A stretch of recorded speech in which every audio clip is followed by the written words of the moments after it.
Hi, I'm Jason Gant. I'm the pastor of Kids and Families here at Resurrection. And I'm Kori Lauritsen. And I am so excited for you to hear what she's about to share. Over the next 4 weeks, we are going to be focusing on better parenting, how to become better parents for our kids, for our community. And I want to just offer a moment of spiritual reflection before we get into the incredible content that Kori has prepared for us. And I want to take a moment to look at Psalm 139. This is a scripture we think about when we think about being created by God, because I want you to hear that, because you might be feeling like this psalmist writes, "Search me, God, and know my heart. Test me and know my anxious thoughts." I know that there have been times when I've been parenting that I have felt incredibly anxious, incredibly not prepared, yet somehow the love that I have for my kids, for God, really prevails in those moments. You're going to hear Kori give you pragmatic ways on how to grow in your parenting. So we're going to get right into it now. Welcome to Conscious Not Crazy. I'm Kori, and I'm grateful to be here. And I'm grateful for this opportunity to speak to your community and to hopefully be a support to parents out there. So a little bit about me before we start. I'm a parent. I'm a parent just like you. I have a 14-year-old daughter and I have a 16-year-old son. I'm also a former educator, so I've worked with kids all the way from age 2, so littles, all the way up through high school in my experience in the educational field. And currently, I do consulting work at schools, and I work with teachers. I do professional development. I also go into the classroom and work with them if they're struggling with a child that's having some behavior difficulties, or they're having difficulties working with that child. And I will model some other ways to manage that behavior to support the teacher one-on-one. And then I also do speaking, which is what I'm doing right now. And I love doing that. I love meeting parents. I love meeting other educators. And I launched a podcast. Gosh, it's been a little bit over a year ago. It's Conscious Not Crazy by Kori. And basically, it's my passion, and I'm dedicated to sharing my experiences as a parent, not because I'm perfect, because I fail every day, but I just strive to be better and to do the best that I can. But my goal is to empower you as parents, to give you some tools and to be helpful to you along your journey so you don't feel like I did when my journey started. And a little bit about my journey. When my kids were 2 and 4, I have a very strong-willed 4-year-old. And I was really struggling. I felt like I was failing as a parent. I was in constant power struggles with my 4-year-old. Yes, I was giving all my power to that little person, that little human. And we were seeking all kinds of resources. We were looking for something to basically fix our child because he was hard.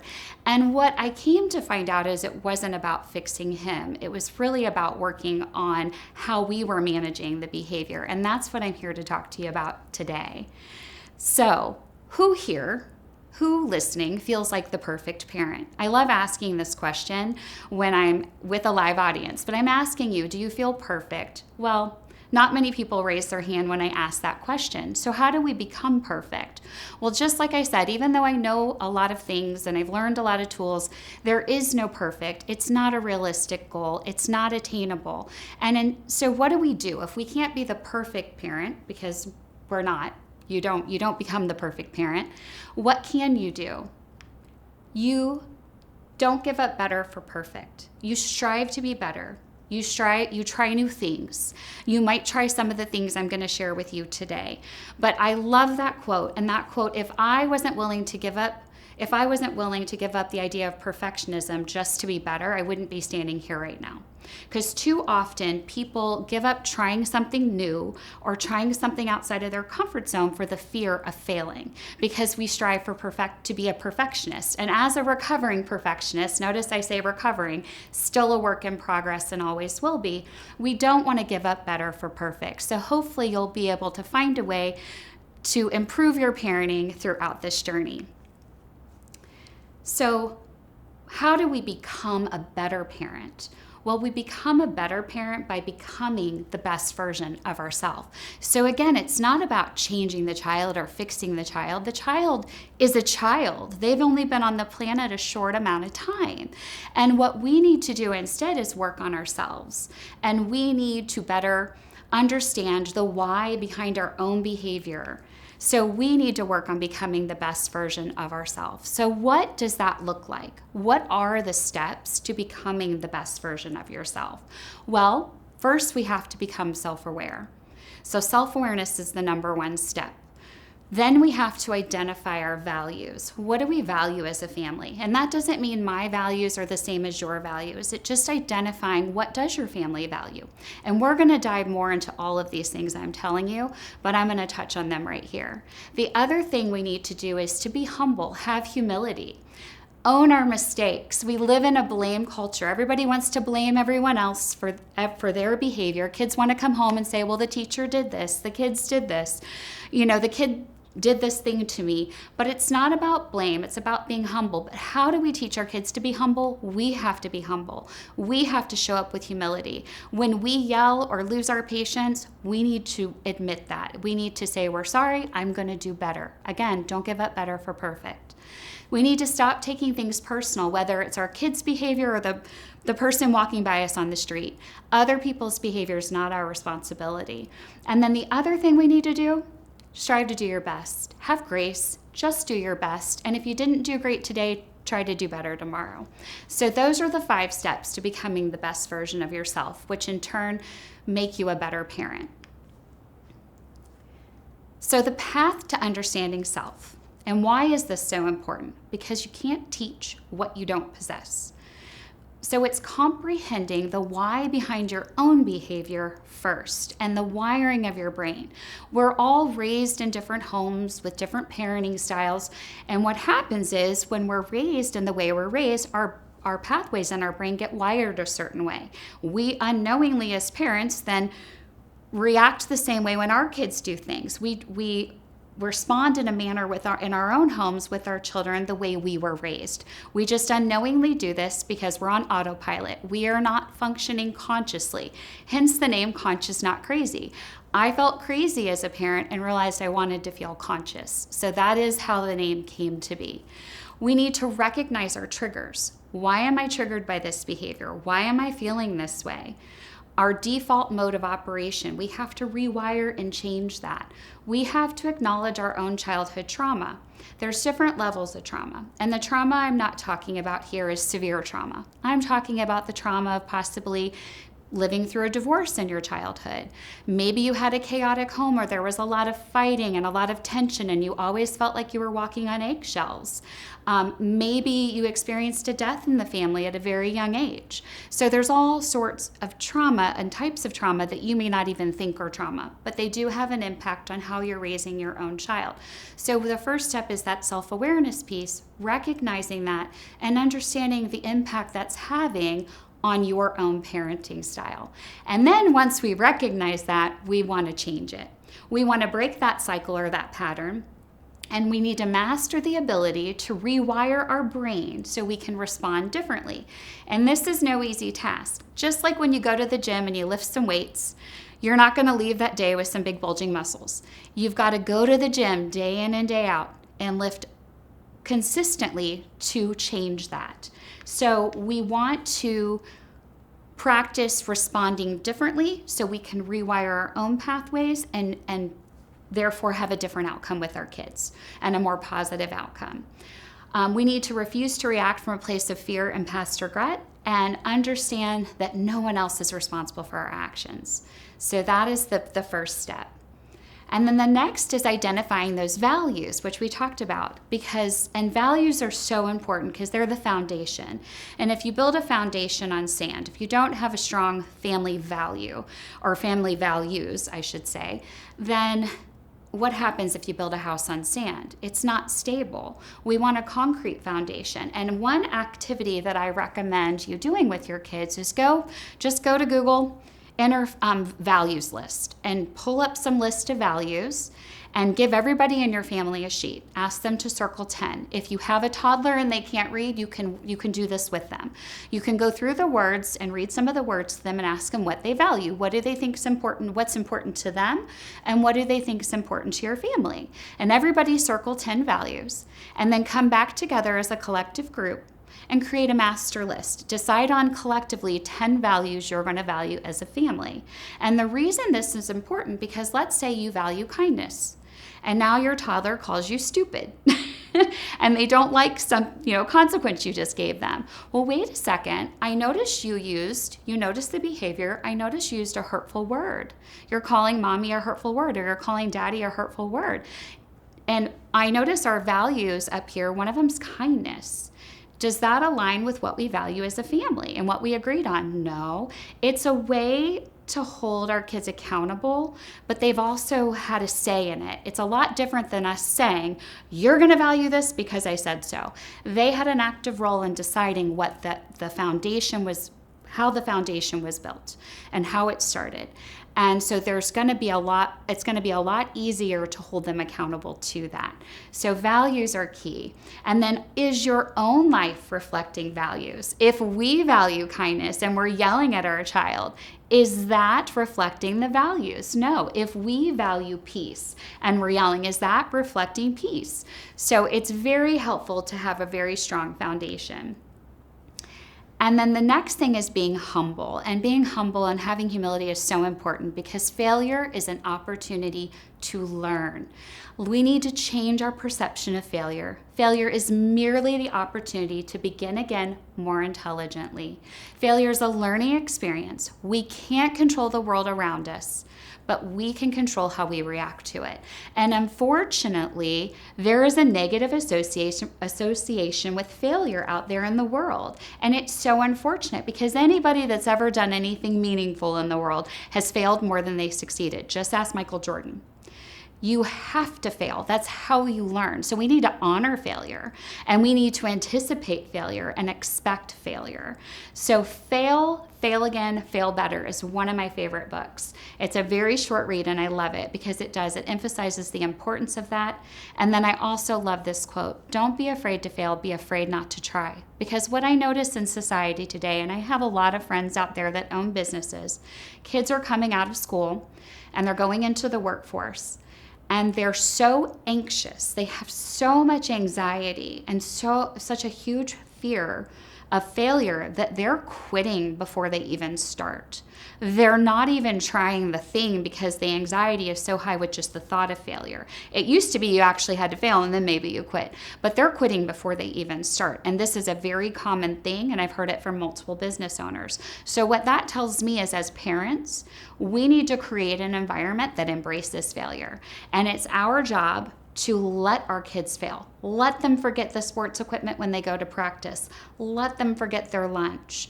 Don't do everything for them. You're not serving them. You're not helping them get the tools and skills they need to be a successful adult. So failure is important, and kids need more opportunities to fail safely. I don't mean let them run into traffic. That's not what I'm talking about. I'm talking about the simple failures of making mistakes. And when they make the mistake, don't shame them. Just coach them. Yep, that stinks. That's not fun to have to deal with that.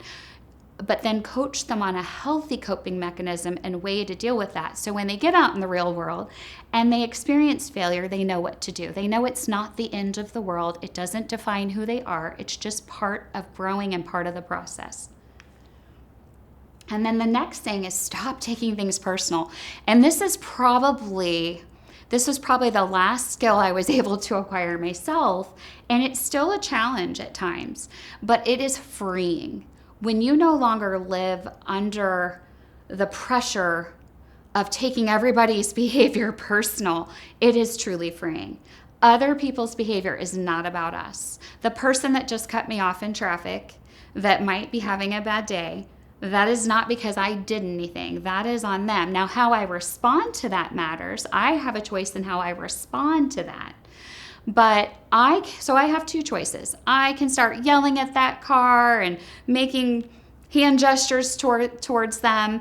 And how is that helpful? What is that teaching my kids? If I'm the model for my kids and we've established family values, what am I teaching my kids in that moment? I'm teaching them that when the world doesn't go my way and other people do something I don't like, I give them all my power and I lose my mind and I scream and yell and throw a tantrum. That is an adult version of a child tantrum. Where if somebody cuts me off in traffic and almost causes an accident, I can respond and think, wow, whoa, they must be in a hurry. They must have somewhere really important to be. That doesn't mean that's actually true, but if we have a more positive outlook on it, we're not letting it affect us. We're not letting it affect how we respond or react or our own behavior. We're accountable to ourselves, no one else. No one else. I want to model that for my kids. I don't want my kids growing up being victims to the world around them. I want my kids to own their own behavior and know that they have a choice. And when I have conversations with my kids, and mine are teenagers, so those conversations look a little different than when they were toddlers, we talk about those choices. We talk about outcomes that happen if they make choice A or choice B. We talk about that, we process it, and then I leave it up to them because they're aware of what the consequences are based on the choice they choose. But I want to model empathy and understanding. I had a little old lady that cut me off and almost hit me, and I thought, oh, that's sweet. I just hope she's safe the rest of the day.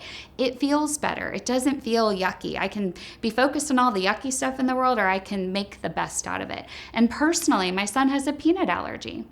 He ate peanuts at the football dinner, and I was in a race to get to school to get him to the ER.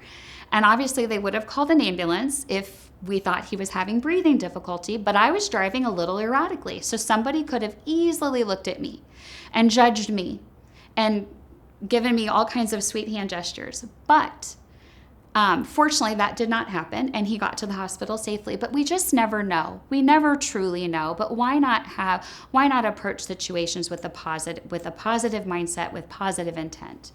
We need to remember that all humans are imperfect. So interact with others with empathy.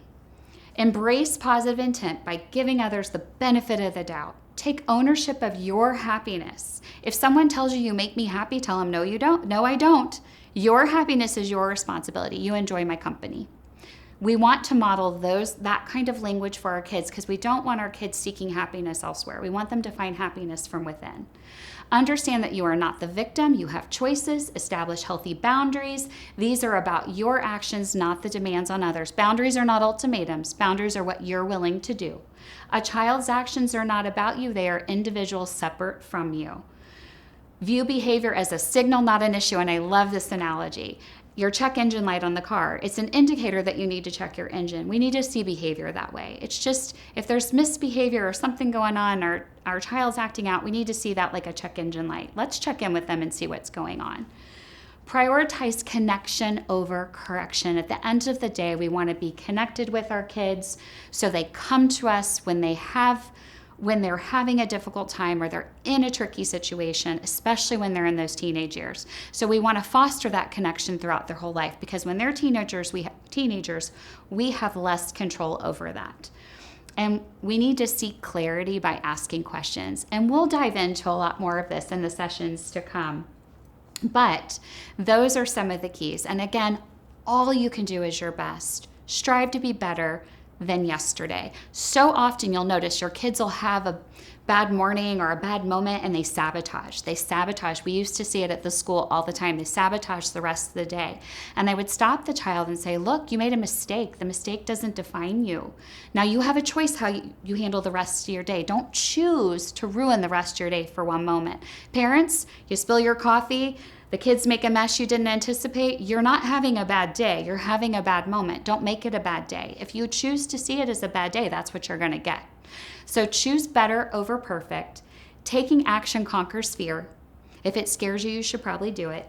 Be kind to yourself. Have grace for yourself. Being a parent's hard. The fact that you're sitting here right now listening to me is amazing because we have limited time and it's hard to find time to carve out to better yourself. So I'm grateful that you're here. I'm grateful that you're investing in your family and in your children. And I hope that something from this can be helpful to you as you continue to navigate this journey.